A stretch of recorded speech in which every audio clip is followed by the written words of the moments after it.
All right, welcome. Wow, I'm big. It's interesting. I've never done this with 3 people before, so it looks a little different. But welcome to our conversation with Firebrand pastors. And I'm your host, Bill Brown. And of course, we have Pastor Ben Good with us today as well, as always. And we have a special guest, and that is Ryan Rippee, who is president of Cornerstone Bible College and Seminary, an institution. It almost doesn't sound right to call it an institution. It's almost more family, but one that I know well and have had an opportunity to get to know a lot of people there and all of that. But welcome to you, Ryan. Thank you for Thank being you. here today. Yeah, we really appreciate it. And we've got a great program lined up today. We have Ryan here to talk to us about seminary because it's interesting. There were a lot of different viewpoints as far as seminary is concerned. You've got the Doug Wilson crowd. Doug Wilson is very much a good example of someone who didn't go to seminary, but has a seminary level training despite that. And then you have other people who are just very much sold out to seminary. There are some people who believe in online seminary. There are some people who believe in in-person seminary. And we want some direction on this, obviously, because there may be some young pastors out there or people who want to go into ministry and they're wondering, is seminary really necessary? So we'd like to talk about that today and just kind of pick your brain, Ryan, regarding the importance of seminary. Is it necessary? Is it necessary to have a specific plan when going to seminary? So I know, Ben, you have quite a few questions to ask. So why don't you just jump right in and we'll go from there. Well, yeah, way to throw me right in front of Yeah, that right. one. Put you on the spot. No, I was talking with Bill before this, and actually this is my first time meeting Mr. Rippee. It is interesting. I had a very interesting seminary education and career path inside of Bible college. And I've never talked to anybody who maybe is organizing a seminary or leading a seminary, so this is a good place to do that. So first of all, I guess the first question I have, or I think should be asked of anyone going into seminary, is why seminary? Like, what if you were to break down the education in seminary versus what a local pastor can do, why a seminary? Sure. Great question. I think what seminary gives us is tools in a tool belt. Mm-hmm. So you have, from the very beginning of the church, there was some form of training for pastors, whether it was Jesus with his disciples for 3 years, or you have these beginnings of schools that developed in the early church at Alexandria, Egypt, or in Antioch. One of the places that was one of the earliest locations of not only a church in Asia Minor there with Paul and Barnabas, but then them sending out pastors regularly. So seminary is like getting tools in a tool belt. You can learn all of that at the local church. Seminary does not ordain pastors. Seminaries don't send pastors out. Seminaries don't commission missionaries or plant churches. What seminaries do is equip and train. The advantage of seminary is that it's a location where those who have specialized in certain subjects will teach. For example, you could learn Greek and Hebrew from your local pastor if they're able to teach it. However, someone who's devoted themselves to the study of Greek and is instructing Greek, which is what the New Testament was written in, they're going to give a better education probably than the pastor who, they learn their Greek. They're maybe a little rusty. They haven't had the opportunity to ever teach it to anybody else. Right. So So I do think that you raise a good point about the local church is the place where the Lord raises up pastors. The local congregation is the one who affirms pastors. Local elders are the ones who lay on hands and ordain pastors and commission pastors. That's not the role of the seminary. The Right. role of the seminary is for tools in the tool belt. So it's much like my dad was a pipe fitter in the Bay Area oil refineries, and he went through an apprenticeship to become a pipe fitter. And he could have gone out there and figured out pipe fitting on his own just by watching people, but by having a organized apprenticeship, he became a better pipe fitter. Right. Than he would have without it. Right. No, I mean that's a really good point. And the reason why I'm asking that, and to give you kind of like an unfiltered look into why I'm asking that, is because so first of all, depending on each seminary, obviously there's a cost involved in seminary, right? And so, because I was the kid who grew up inside of church, I had a phenomenal pastor who taught me and brought me up in theology and let me kind of explore, if you will, the different avenues of pastoral ministry before going into seminary or Bible college to start. And that equipped, I feel like, in the beginning part, and then going into seminary and Bible college, because I was on a track that actually we did both.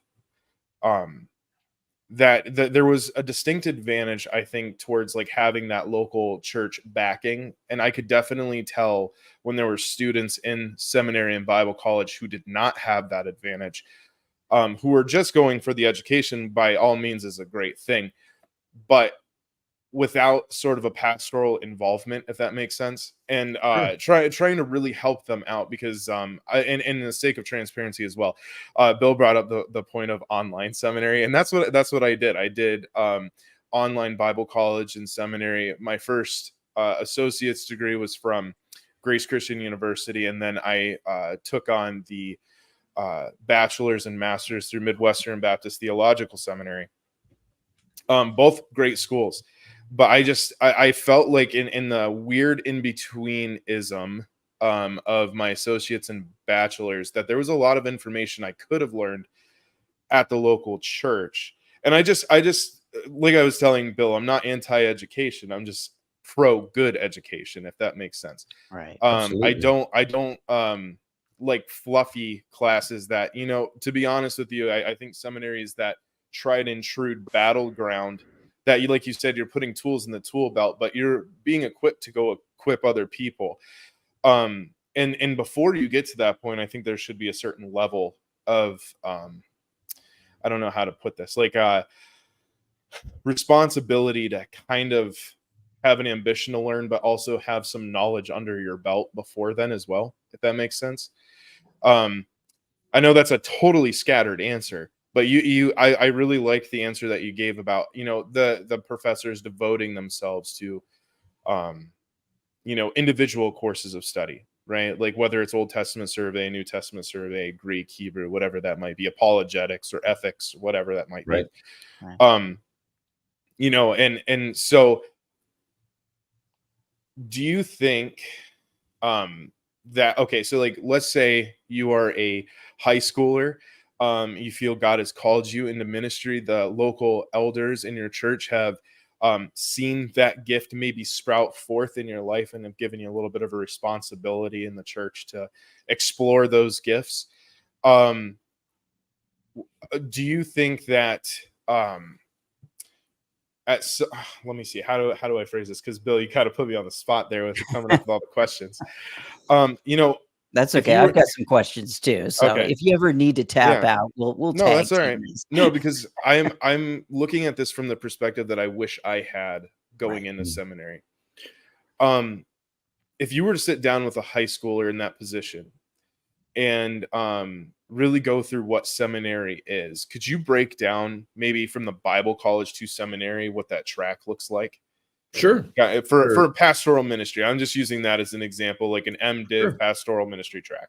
Yeah. So I feel like maybe there's, you have Bible colleges and universities that are out there that are giving liberal arts degrees that are broadly educational, that are going beyond the pastoral track. So let's narrow it down to your question of the pastoral track.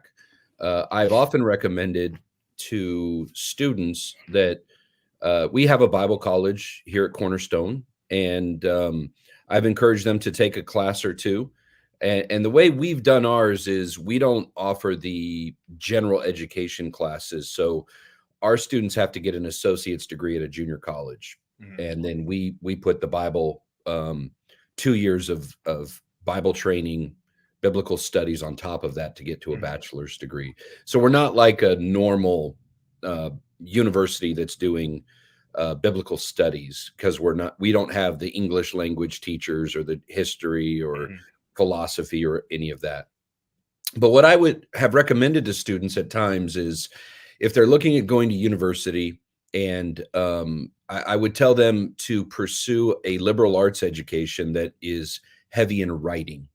And the reason I would have them do that is because much of pastoral ministry is knowing how to think well, how to communicate well, how to write. It's rooted in hermeneutics, how to interpret our Bibles with a proper grammatical historical hermeneutic, and then be able to basically preach and teach what the text is saying, what the original authors intended from the text. So in order to communicate well, we have to think well.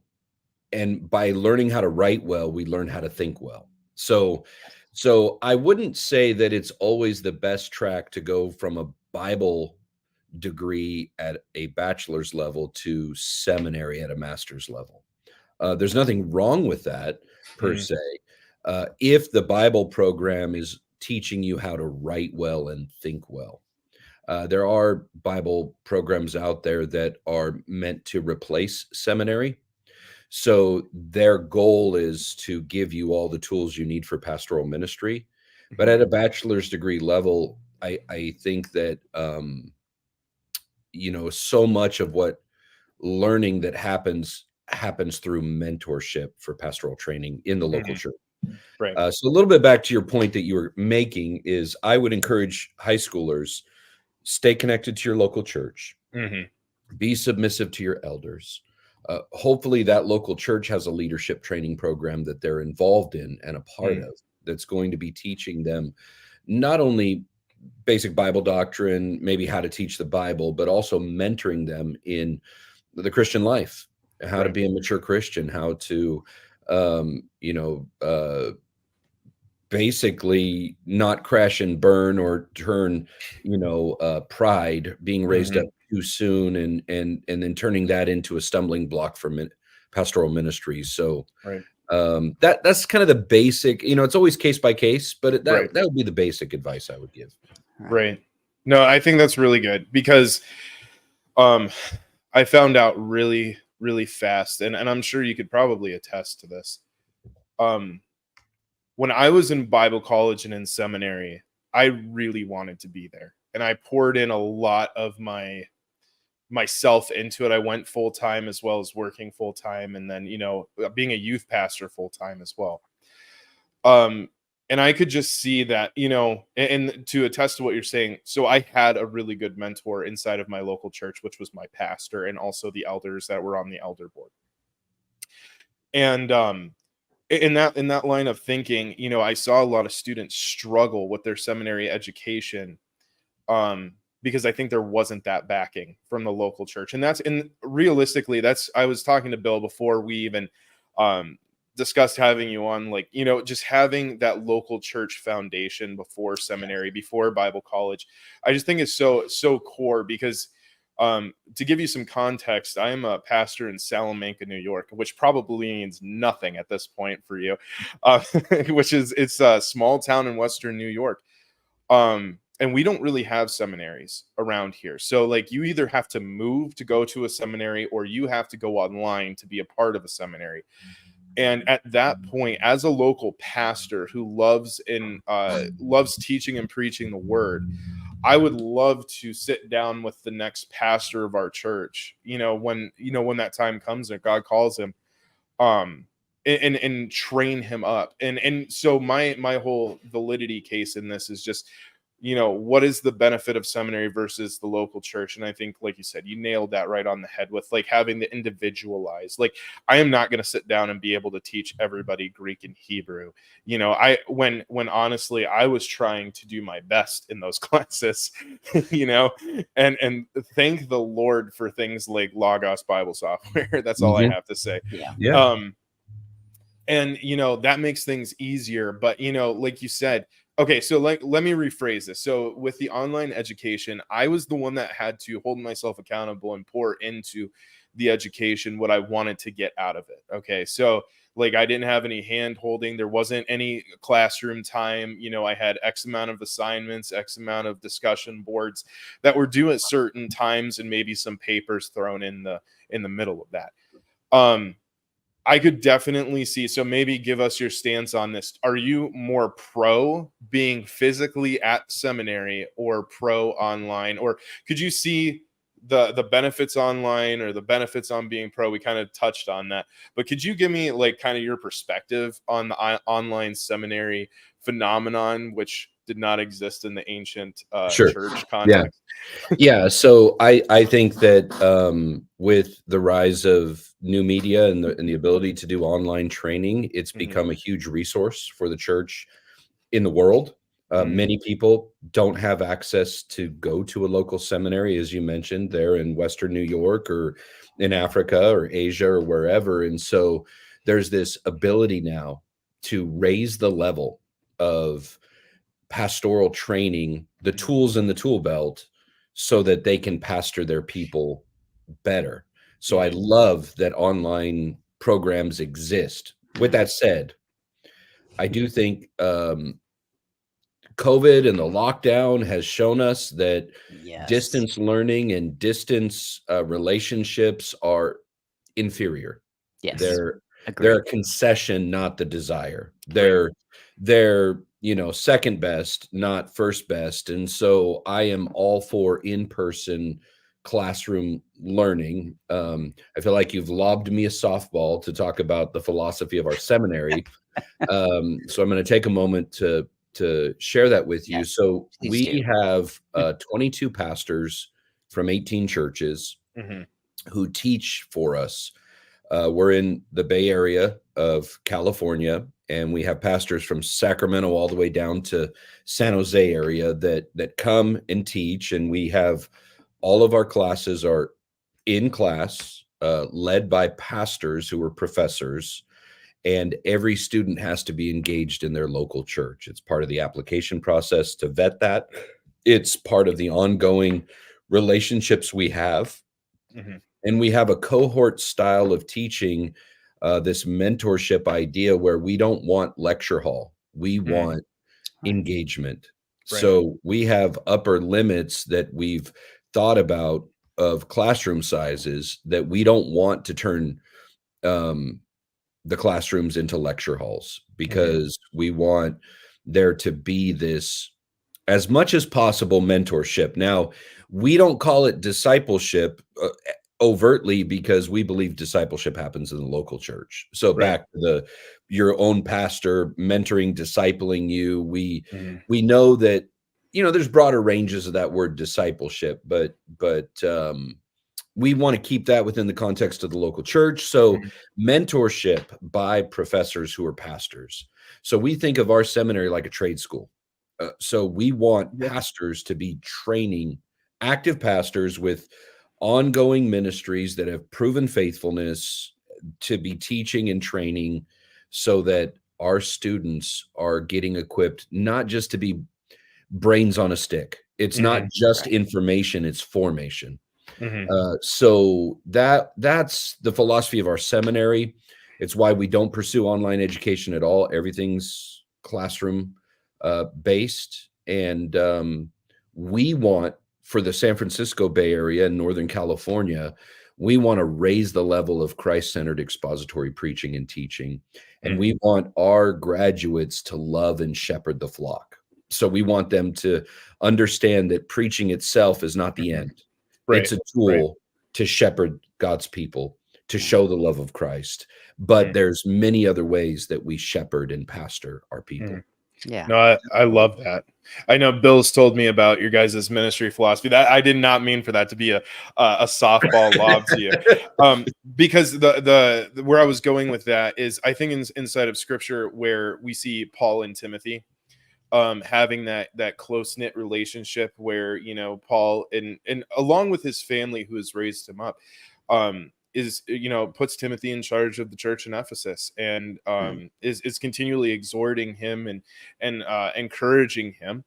And I love that thought process of the mentor mentee relationship. And I really appreciate, first of all, what you said about discipleship, because that is so fundamental about that being in the local church. And then it's not just information when you get to seminary, it's formation, and it's growing you into an expositor of the word, which again, I echo yes and amen to that, because we need more of that.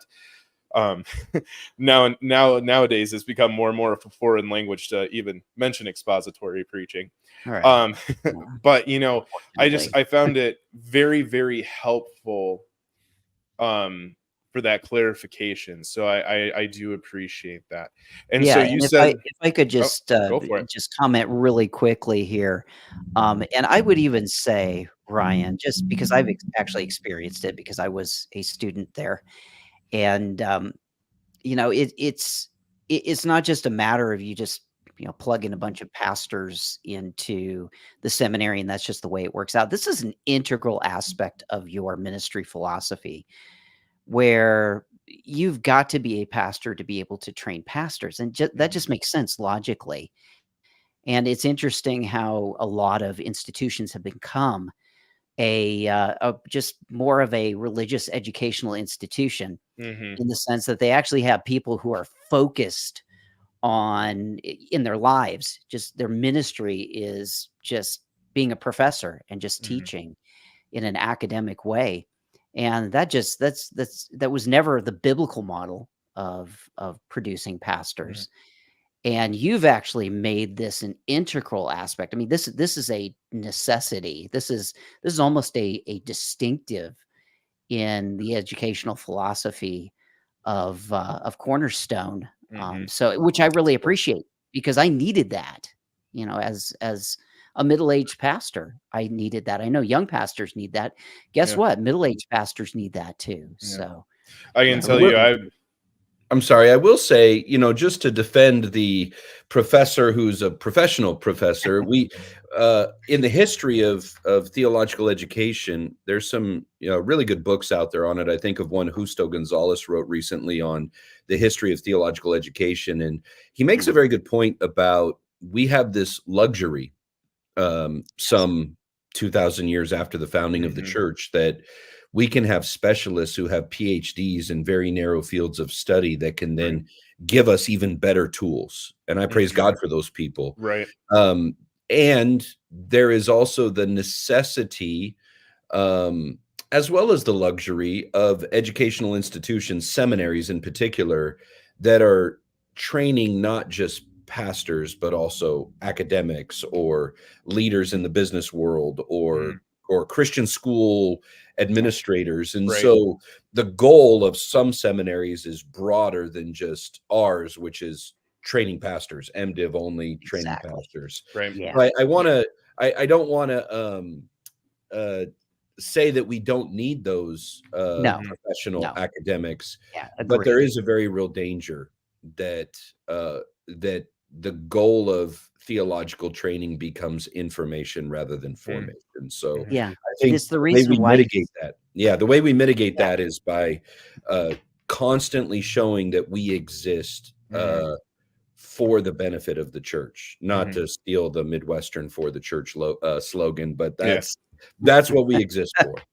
Yeah. Yeah. Yeah. Yeah, absolutely. And that was kind of my point is it seems like when you look at the church day, you do find a lot of Mhm. pastors that have a very academic focus Mhm. rather than a practical focus. And we in the pulpit are not professors delivering Right. Hey, Right. I've benefited from those guys too. Yeah. I mean, who writes the commentaries? Right. Sometimes it's Right. pastors, but many times it is those educational Mhm. institutions that are focused on that, and that's certainly true. But I am sold out to the idea that the pastor in the pulpit, he can be trained by people like that, but when it really comes down to it, he needs a mentor pastor Mhm. that really he's gone through his paces and Yeah. he has become he's become a resource of practicality in the ministry. Mhm. So, And I would say that one of the most encouraging measurements of that we're accomplishing what we desire to accomplish is that our students, by and large, by the time they're in their last year of seminary training here, they already have their permanent pastoral job. They've already been Oh, on wow. staff at a church here locally. Um, they're I get calls all the time. Churches need pastors. Do you have graduates that you can send? And we're a small church that graduates a handful of people, a small seminary that graduates a handful of people every year.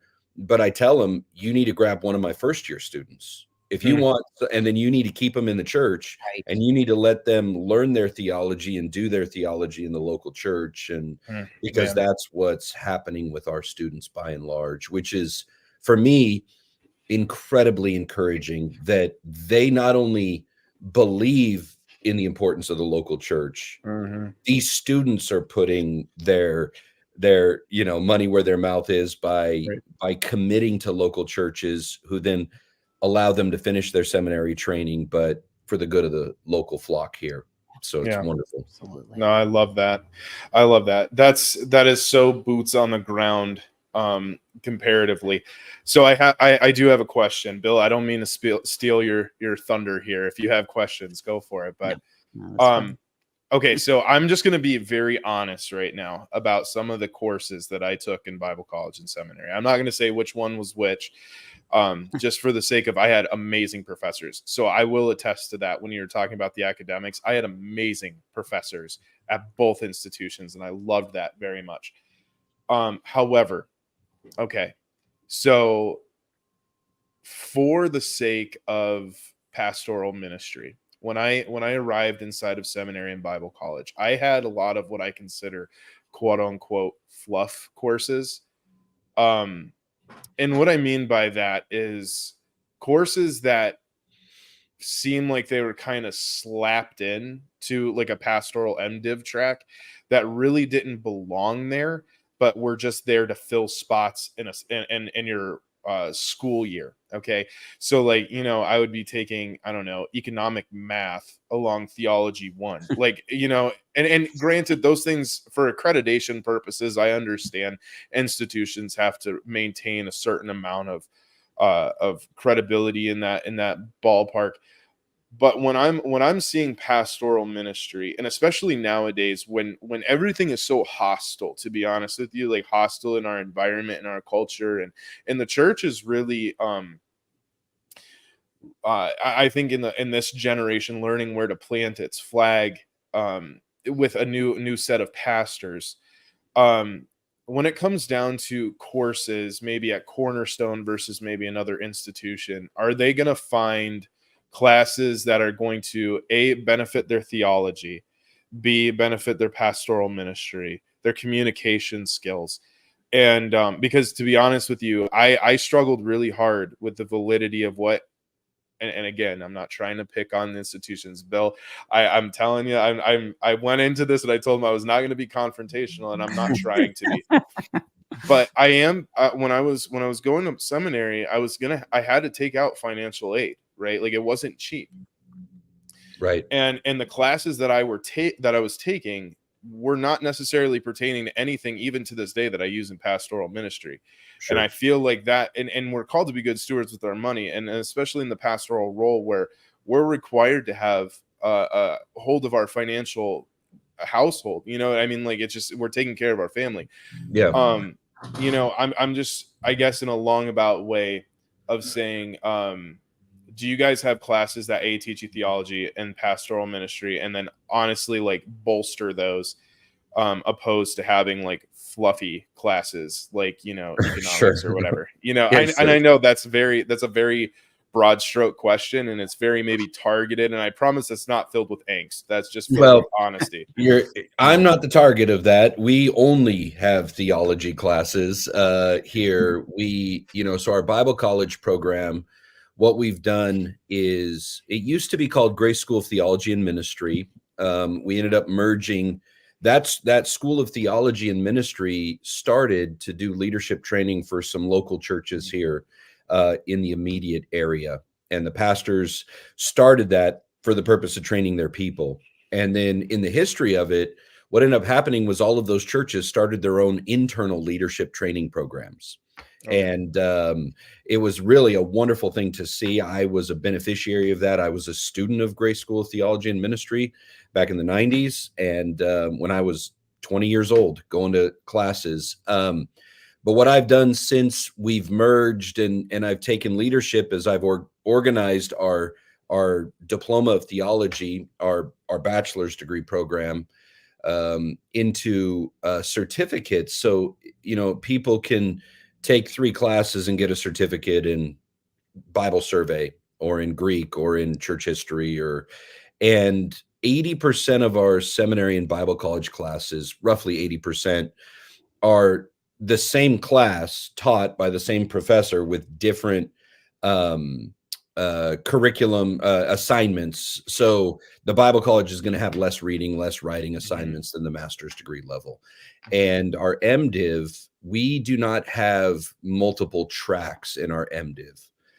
We have one MDiv with one track, and we have 18 elective quarter units out of 151 quarter units. So only 10% of their classes are electives by choice. But I would say all those electives are also theology classes. Yeah, of some they're not junk classes at all. I mean, the junk classes are things like theology of work, which I ended up not being able to take, but I wanted to take that class so badly, because what is more practical than the theology of work, actually interacting in this world. So those are the kinds of really deep classes that don't necessarily fit into the core curriculum, but they're still important in ministry.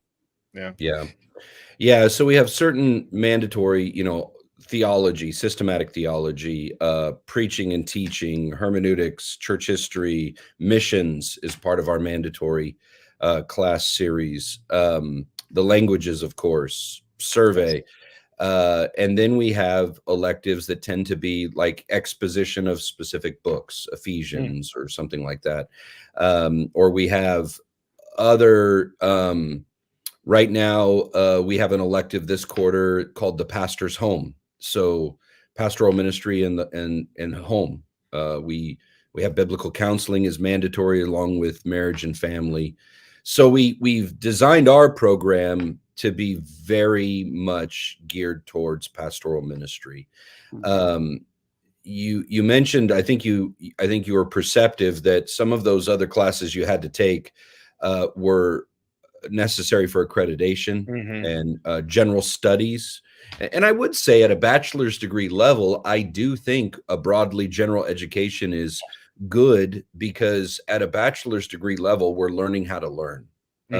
Very often, employers don't care what your bachelor's degree is in. They just want you to have one. And they don't always say why. Sometimes it seems very arbitrary.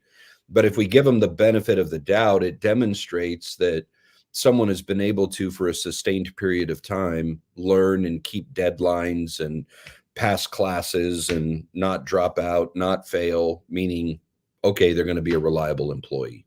In pastoral ministry, one of the benefits, I'll talk about the money thing in a moment here, but one of the benefits of having the training, even if it's not directly in theology, is, again, it teaches us how to think well and learn well.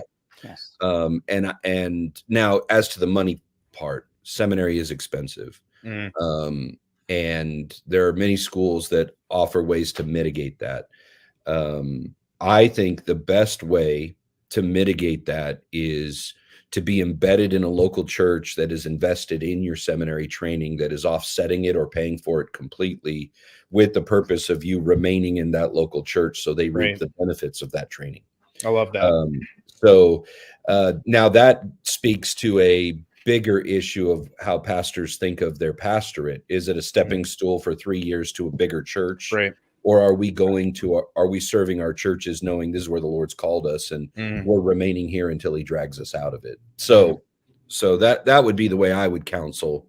And then of course, the Lord has to provide funds, and sometimes he doesn't, and so we're not able to complete seminary training. But seeing this is where I think online programs or specific certificate type programs can be very helpful. Continuing education programs that may not be a full degree, but I need some training in this area, and I can do this and get this certificate and now have these tools. Right. No, I love that. Honestly, that's a great answer. And I don't mean to put you on the spot with that kind of stuff. I'm just trying to really just be as blunt as I can because of the questions that I think everybody, has, but they're kind of scared to ask them.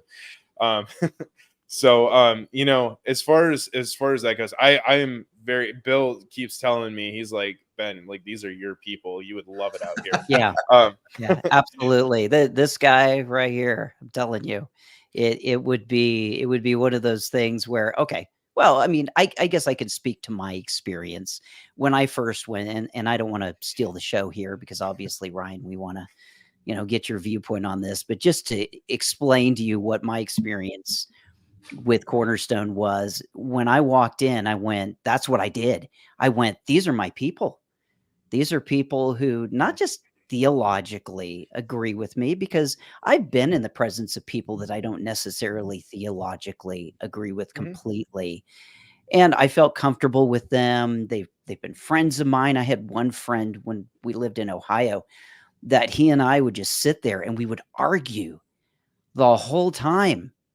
And then when we got done, we'd slap each other on the back, laugh, and say, until next time. And the next time we got together, that's exactly what happened. And, we agreed to disagree, though, in that situation.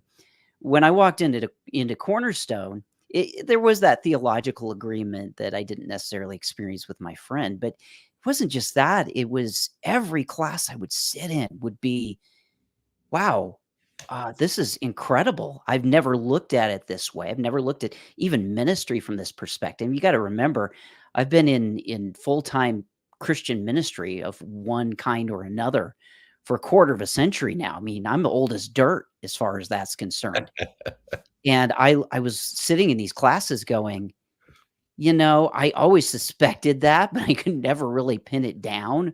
Or, wow, that was just an incredible thought that, Derek Brown gave. He's one of the incredible professors there at Cornerstone, and he's a pastor, and so he would just pour out this theology.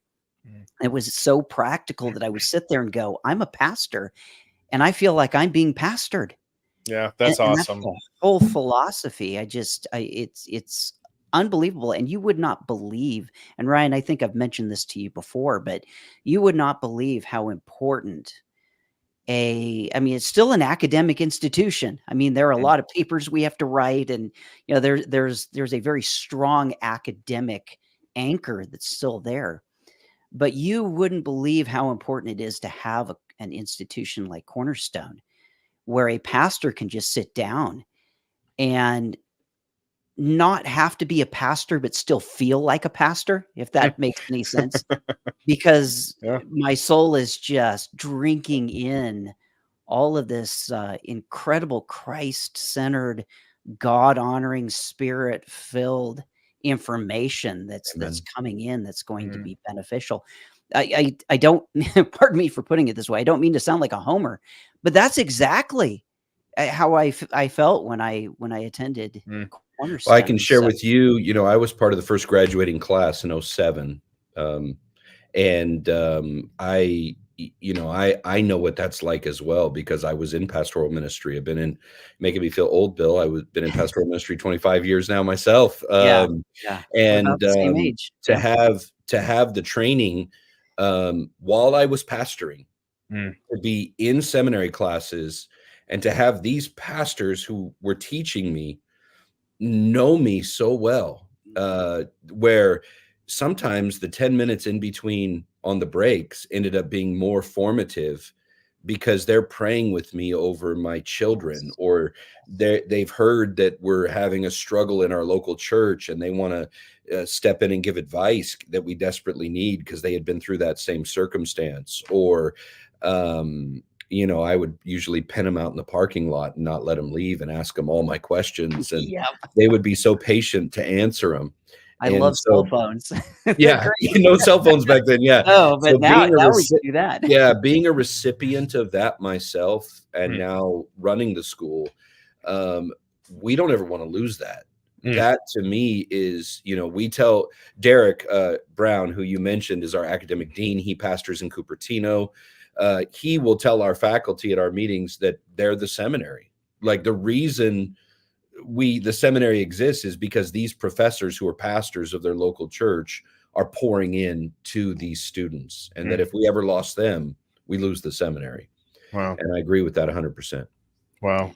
I love that, honestly. So, okay, so I got my questions out of the way, but I got another question. All right. Sure. So this is one that I wish I would have known as well before going into seminary. When you were picking a seminary, all right, so Bill brought up having differences in beliefs, okay, in theology, core theologies, okay, whether it's, Arminianism versus Calvinism, or premillennialism versus postmillennialism, things like that, or simply like reformed or just not reformed. So I've heard arguments in both sides, and I've never asked somebody who is actually in charge of a seminary this. Would you encourage, so when you're looking for the seminary, do you encourage going to a seminary that's in the actual theological wheelhouse that you have been trained in and that you feel heavy conviction in, or do you feel that having a counter opposite seminary experience will actually strengthen that? So that's kind of, I've heard both. Yeah, great question. I think that I would most of the time recommend to go to a seminary that you're kindred with, because what can develop if you go to a seminary where your core theological beliefs are different, you can develop an adversarial spirit that can carry into your pastoral ministry, where you're always known for what you're against rather than what you're for. Right. And I think that now, with that said, we have seen over the decades that there are students who come who have different theological, persuasions in some of those matters you mentioned. And as professors, we're all in agreement. We have a doctrinal statement, but students, very often we are able to persuade them of certain positions. Love them when they're not persuaded. But we have seen that the students who drop out, very often it's because they have different theological convictions and it's just too difficult to sit in class after class where they disagree. So I would generally recommend to go to a seminary where you're in theological agreement, especially at a MDiv level, because this is your formative pastoral training time.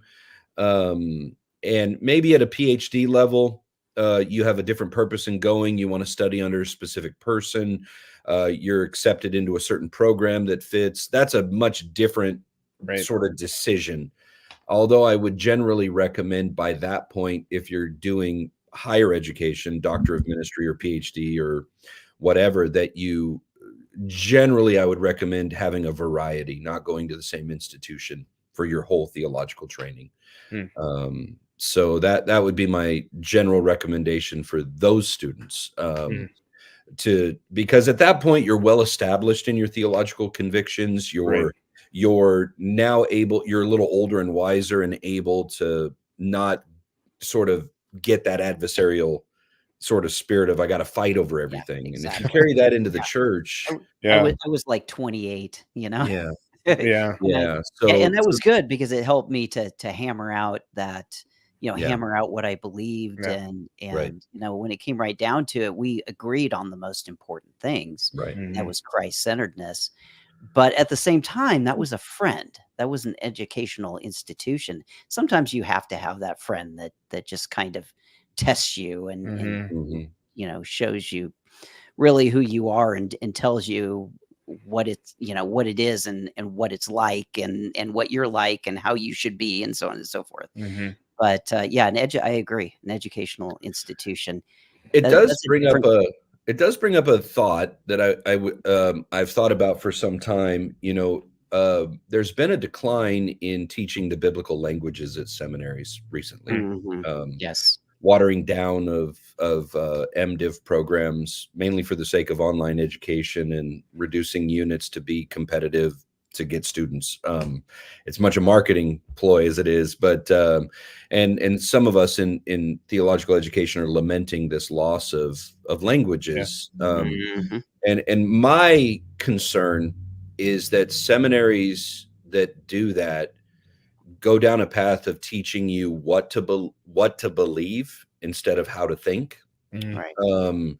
Because when you're in biblical languages and you're doing the work of hermeneutics and you're looking at the original languages in the text as you're preparing your sermon, and you're able to engage with commentaries in a way where you're not relying upon them as the only expert in the language. So I have a concern for schools that are becoming incubators for what to believe Right. rather than actually giving Mhm. an education on how to think, how to interpret scripture properly so that you Right. can, shepherd your people. So Yeah. that came to mind as you were talking about that, Bill. Oh, yeah. Yeah, absolutely. So, I mean, with that in mind, just a really quick question here for anyone who might be listening who wants to go to seminary. I know we kind of started the conversation that way, but do you have any advice? It doesn't necessarily have to be seminary advice. It can be anything. But as far Mhm. as going into ministry in this day and age, because face it, we live in an interesting day and age, an interesting Mhm. Yep. world. Uh, is there any overriding advice that you'd like to give to someone who maybe is thinking about going into ministry at this point in time? Yeah, well, First Timothy 3 says, if anyone aspires to the office of overseer, it's a good Yes. work they desire to do. So Yes. my first thought is that's a good desire. Yeah. Now we know that's also tempered with the rest of what Scripture teaches, that character matters. In fact, First Timothy 3, the very next thing Yep. is the qualifications for an elder. And seminary can't teach character. Right. We can we can assert what First Timothy 3 says, but the Spirit of God produces character in us to Mhm. conform us into the image of Christ. And we know that's in the context of a local church. So I would say someone who desires to go to seminary, it's a good desire. Don't think that you're going to do this outside of being connected to a local church. Right. In fact, the students who move away to go to seminary, the ones who thrive are the ones that get involved in local churches Right. around those seminaries. That makes sense. And so we have to remain connected to the body of Christ, to remain a priesthood of believers to one another, to be not just receiving information, but then pouring it into the lives of others. I mean, discipleship 101. So I would say stay connected to the local church, be taking what you're learning and immediately using it in the life of your local church. Know that that does not qualify you to be a pastor. That's tools in a tool belt. Right. And so it's the path may not be, I'm going to go to seminary and then I'm going to be a pastor. In Right. fact, more often it will be my local elders are seeing this in me that Wow. I'm headed to ministry. And so they're commending me to seminary and I need to get those tools as I go. Mhm. Sometimes, given life circumstances, if you're single, it's much easier to devote yourself uncommitted to it. But if you have a family, maybe you got to get it in fits and starts and bits and pieces down the road. So Mhm. that would be my thoughts. You seek advice from your elders, you stay connected to the local church, but then when you do it, you love the Lord your God with all your mind. And so you do it well for his glory. So yeah, that would be my thoughts on that. Yeah, absolutely. Thank you for answering that, because there are a lot of young people out there, I think, that are considering something like that, but they really they don't know, number one, if they're qualified. And certainly what you mentioned is that first step is God gives you that desire, Right. for ministry, but then to get the proper training, which is not necessarily seminary. I mean, Right. it can be, but it starts in the local church. And boy, what an incredible concept that we find in the first century of everything being grounded in that local church. Mhm. And then we come to the 21st century, and sometimes that's not always the way it is. So Right. yeah, it's Right. so important to understand that concept. Yeah. Well, Bill, do you mind if I ask some fun questions now that we got down in the business? Let's ask some fun questions. Yeah, we've got All right. about 6 minutes, so you can't make it too fun. No. Okay, so No, we can go a little longer than that. That's fine. Going through seminary, I definitely had some favorite books that I got assigned throughout my classes. Okay, I'll give you an example. I was taking it was a class on how to just talk about the gospel, how to preach the gospel, and I got assigned a book called Tell the Truth by Will Metzger. Okay, phenomenal book, still use it to this day, tell everybody about it, and I give it out at our local church. What is that book for you? Like, what if you were to pick one book and you're like, for my seminary education, this is what on a layman's terms I can hand to somebody in my congregation, they'll benefit from it. Good question. Wow. Yeah. One book. One book. I know. I know. As you have like a whole library behind you. Yeah. Yeah. One book. That's kind of my thought too. Yeah. I think, that is you might have stumped me on one book. Yeah, you almost have to categorize it. Almost. One book in theology, one book in Okay, fine. We'll do that. Let's do one book in theology. Let's do that. One book in theology. You're a bookworm, because that's exactly how I would react. Yeah, I think that probably one of the most influential was J.I. Packer's Knowing God. Oh, yeah. Yes. Yep. Not only with regard to its study of the attributes of God, which is phenomenal, but his discussion of justification and adoption in those books, and how absolutely important it is that our identity in Christ is rooted and grounded in the finished work of Christ, because it's the basis of our growth in Christ. And so I think that would be, for a theology book, that would be one that I think at a popular level you could give your people to read. There's obviously more academic studies of the attributes of God, but that one's huge. Very practical. Yeah. History wise, I think Pilgrim's Progress. You just spoke to my heart right Bunyan. there. I think that so yeah, I gave you two. I cheated. That's okay. We'll let it slide. No, because it's interesting you brought up Packer, because when I was in Bible college and seminary, his Concise Theology, I now know it's printed by Crossway now, and that's the one that I had, was my number one theology book because of how simple he made tough doctrines. So I loved that. So that was I totally resonate with the Knowing God one too, because that was one of the first Reformed books I've read. So that was awesome. And Pilgrim's Progress is just a staple. Yeah. I actually had a teacher in school that read me Pilgrim's Progress, read our class that. I mean, how awesome is that? I was in a Christian school. So it's bizarre. You should have read that when I was in school, Bill. I don't know if Bill told you this. I was actually can't go back. No. He taught first grade in the elementary school that I went to, and he was my first grade teacher. Wow. Yeah. So full circle. So I don't know why you didn't read that to us. We went to a Christian I know. Anyways, made us little theologians. Okay, so another question. We're in first grade. What do you expect? I know. No, there yeah. there are some versions of, in fact, that my Yeah. teacher, I mean, not to get off in the weeds here, obviously, but there are some versions of Pilgrim's Progress. They've done Little Pilgrim's Progress. They've done Hmm. a modernized retelling Yeah. of Pilgrim's Progress. Yeah, I mean, that You it's got Dangerous Journey for little kids with Yeah. pictures. It's great. Mhm, Yep. mhm. Okay, so because though I never asked you this question, I can just tell by the answers that you gave. Who is your favorite Puritan? Favorite Puritan, John Owen. Oh, Mhm. Hands there we down. Yes. go. Hands Yes. down, John Owen. Okay, favorite book by him?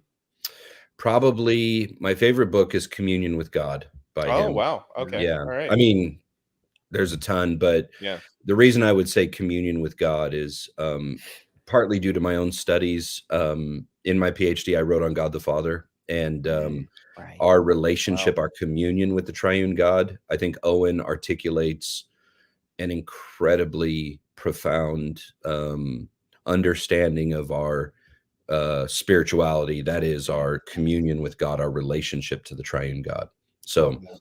hands down, Love uh, that. that yeah.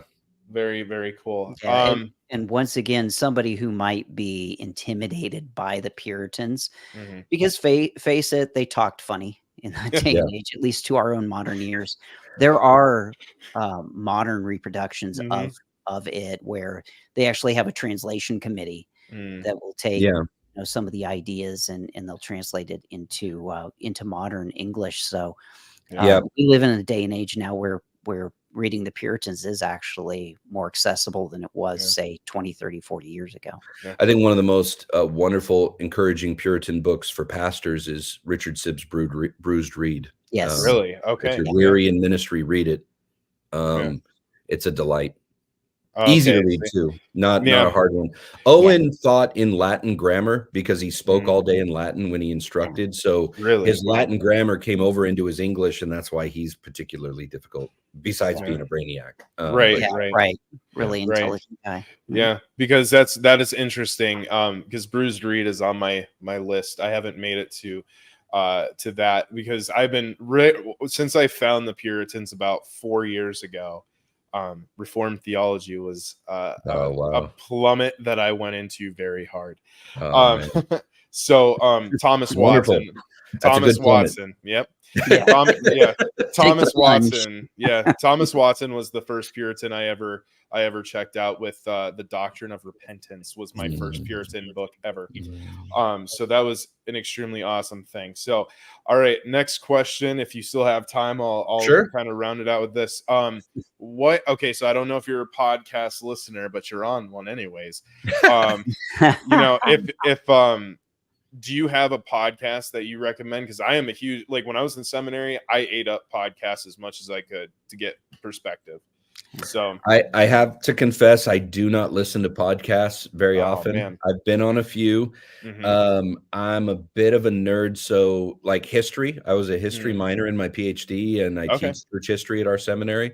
So, not a Christian podcast, but the last one I listened to was the History of Rome podcast. Oh wow. That Okay. was Good phenomenal. background material. Yeah. Yeah, the guy did it. It's like any podcast. It started off rough. The sound was bad, and he got more money and improved over time, and it was really good. But I don't. Hey, maybe I can have a shout out to With All Wisdom's podcast. That's Derek Yes. Brown and Cliff McManus, two of our professors. Oh, They have a podcast. I would commend that. They pastor together in Cupertino, and but beyond that, I apologize. I just no, it's not no, mine. that's okay. That's I feel okay. I missed that that whole I Yeah. have missed that. So Yeah. Mhm. No, that's a reasonable. And now I have another podcast to listen to. So that was not an empty question. So that's awesome. No, that is fantastic. Yeah. Okay, so I guess maybe we'll this last one I was kind of thinking of just in my head, and then Bill, you can kind of take over. Sure. So when I think about seminary, and I've recommended this before, people have looked into Bible colleges and seminary, especially from my theological wheelhouse, my own pastoral ministry. I've recommended some books before someone enters into seminary. For example, it could be, Essential Doctrines or Biblical Doctrine by John MacArthur and Richard Mayhew, or it could be Systematic Theology by Wayne Grudem, or now the new Reformed Systematic Theology, the 4-volume that Joel Beakey and Paul Smalley have just accomplished, which is an amazing feat. If you were to give maybe like a handful of books to give to somebody before maybe they want to delve into their experience in seminary, what would those books be? Yeah, so I would say from a theology perspective, you've named some good ones. I would also, Stephen Wellum, who was one of my, he was on my dissertation committee. He's at Southern Seminary. He's got his first volume of a systematic theology that's out now. And he's, in my opinion, is the premier Christ-centered scholar on the planet. Wow. So he's also got a book on biblical theology. Is it Kingdom Through Covenant? Well, that's Wellum and Gentry, the big one. But he has, the title escaped me, but he's got a smaller one that is a little more manageable for before seminary. I mean, that Kingdom Through Covenant's a tome, right? So that's like a post-seminary book, maybe mid-seminary book. I don't know. But then I would recommend, to read something like Sinclair Ferguson's Whole Christ. To get a real robust understanding of the gospel and gospel centrality and some of the historical debates and errors between antinomianism and legalism, and how, I think that's wonderful. I think Spurgeon's Lectures to My Students is always a classic for kind of a good mix of pastoral ministry and then preaching tips. I often take people in my church through that who want to teach. It's one of my mandatory books by the time they get here. So in leadership class. So if they haven't read it yet, they will. H.B. Charles has a great book on leadership that I would recommend. Easy to read, 120 pages maybe. I would say, having an understanding of maybe, well, I'll leave it at that. I could just, I was starting to rattle through all of our coursework, but I'll just leave it at that. I think you hit the nail on the head. You want to have some systematic theology that makes you aware of the conversations to know what the varying positions are. I think of a book like Greg Allison's Historical Theology that traces out sort of the progress of theology that was a companion to Grudem's systematic chapter by chapter. But it's nice to know, like, okay, this is the Arminianism, Calvinism debate that was also the Augustinian, Pelagian debate to some degree. Not the same, but similar kinds of deal. And kind of be aware of the conversations before you get in there. It's good.